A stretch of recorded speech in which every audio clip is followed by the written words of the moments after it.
let me share with you something that I see in the youth group, but I also see in the church at large, individual congregations.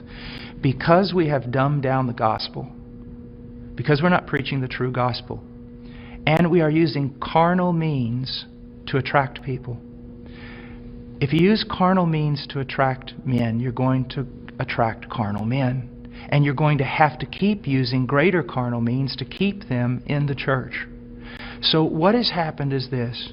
We have these large churches filled with many unconverted carnal people. But in those churches, we also have this small group of people that honestly want Christ. And they honestly want His Word. And they honestly want to be transformed. They don't need anything else. All they need is true worship of the true God and Scripture being preached to them and lived out before them. That's what they want. Now I want to tell you the great sin of the American pastor. And this has got me in a lot of trouble, but it's true. This small group of converted people in that local church, all they want is Jesus. And all they want to do is the right thing. They want purity, they want truth, they want Christ. But the pastor, in order to keep this larger group of unconverted people, he caters to them. So while he is feeding these carnal men and women with carnal things, he is letting the sheep of God starve to death, and he is going to stand before God one day in judgment.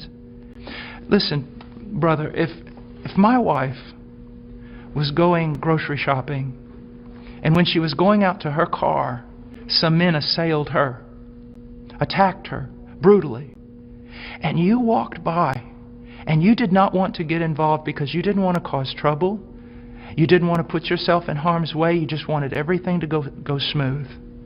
After all that was done, I would look for those men to deal with them. But I want you to know this, I'd look for you too.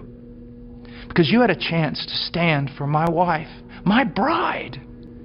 And out of self-preservation or wrong ideas, you did not do it. You're just as much responsible as those men who attacked her. And that's what's happening all throughout America with pastors. It's the bride of Christ. There are sheep in all these churches, many of them, even churches that seem somewhat heretical in places. You'll usually find a group of people who truly want Christ, but the leadership is catering to the carnal and letting the bride of Christ starve to death, impoverished. And that is wrong. And there's going to be judgment for it. And the same thing is happening to the youth. I know young people that say, you know, Brother Paul, I listen to you all the time. And I said, well, what about your church? He goes, well, they don't preach this. It's not what the other young people want. And so they give them what they want. I'm starving to death. A little child of God, it would be better than a millstone be tied around your neck than you cause this little one to stumble.